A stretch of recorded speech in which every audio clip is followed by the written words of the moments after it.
Sama dengan kita malam ini hadirin, ketika kita tadi bersalawat assalamualaikum, itu roh tak sampai di Madinah. Roh tak sampai di Madinah.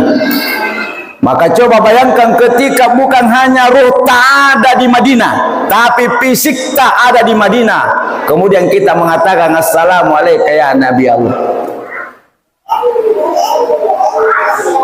Kedua hadirin, ketika kita pulang. Tapi sebelum lanjut, jangan lupa bergabung di channel ini, like, komen, dan subscribe. Saya doakan semoga yang datang bermaulid malam ini bersalawat kepada Nabi Sallallahu Alaihi Wasallam.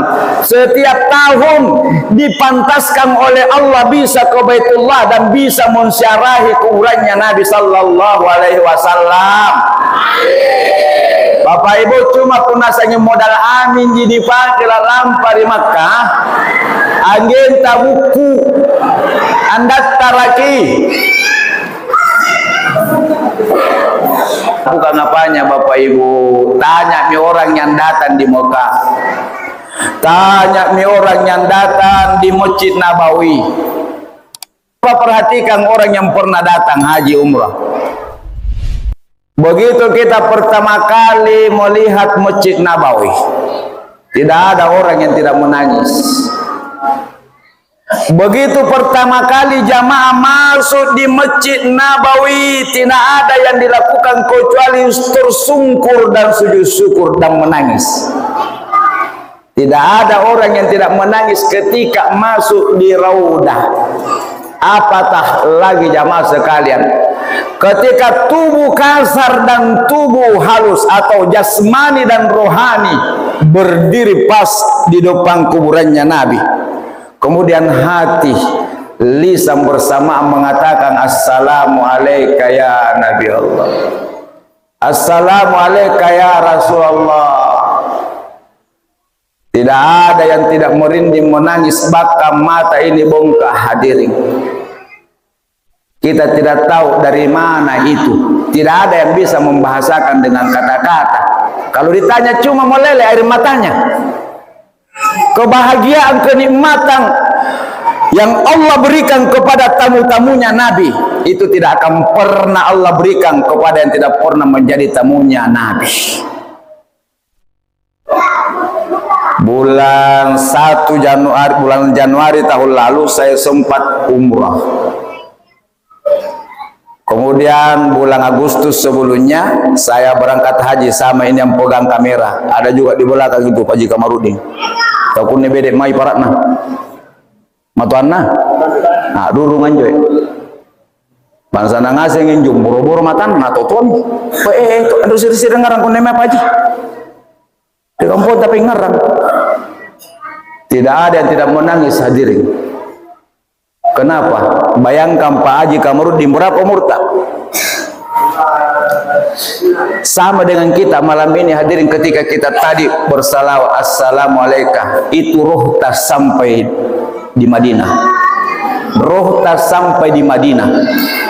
Maka coba bayangkan ketika bukan hanya roh tak ada di Madinah, tapi fisik tak ada di Madinah, kemudian kita mengatakan assalamualaikum ya Nabi Allah. Kedua hadirin, ketika kita pulang mau meninggalkan kota Madinah, kembali orang menangis, kembali orang bersedih, dan tidak bisa dilukis dengan kata-kata. Anugerah itulah yang dimasukkan oleh Allah ke dalam jiwa dan raga serta hatinya, kalbunya para tamu Rasulullah, sehingga selalu merindu dan mau berangkat. Sampai-sampai niat tahu malukan tampakna gara-gara lampar di Makkah. Saya doakan semoga berkah malam ini Allah pilih kita tahun ini atau tahun berikutnya berangkat ke Baitullah. Jadi baca la ilaha, karena siapa yang membaca itu maka Allah akan berikan rezeki dari arah yang tidak disangka-sangka. Arah yang tidak disangka-sangka. Apalagi ketika jamaah selesai salat subuh, apakah di masjid atau di rumah, kemudian buka Al-Quran surah Al-Ghina, surah kekayaan. Apa itu surah Al-Waqiah? Surah Al-Waqiah kata Nabi adalah suratul Ghina, surah kekayaan. Disebutkan di dalam salah satu hadis bahwa siapa yang membaca surah Al-Waqiah setiap malam, maka tidak akan ada musibah kefakiran menimpanya selama-lamanya. Ustaz, saya sudah amalkan surah Al-Waqiah birim isi tengah tahun, tapi jangankan modal berangkat ke Baitullah, pembeli pakaian saja susah. Tambah surah yang lain. Pangganai ruah surah kibaca. Lebak kesambayan subuh baca surah Al-Waqiah di juz 27. Nampaki motor di balatta, nampaki sungke lacin dalam rinta kibaca surat Tanata. Anda tengah teret tambah terima kasih. Jamaah mulia yang dimuliakan Allah. Tidak ada orang yang tidak mau lagi ke Madinah kalau sudah pernah datang. Assalamualaikum ya Nabi Allah. Jadi kita bersyukur dipilih oleh Allah menjadi umat Nabi Muhammad.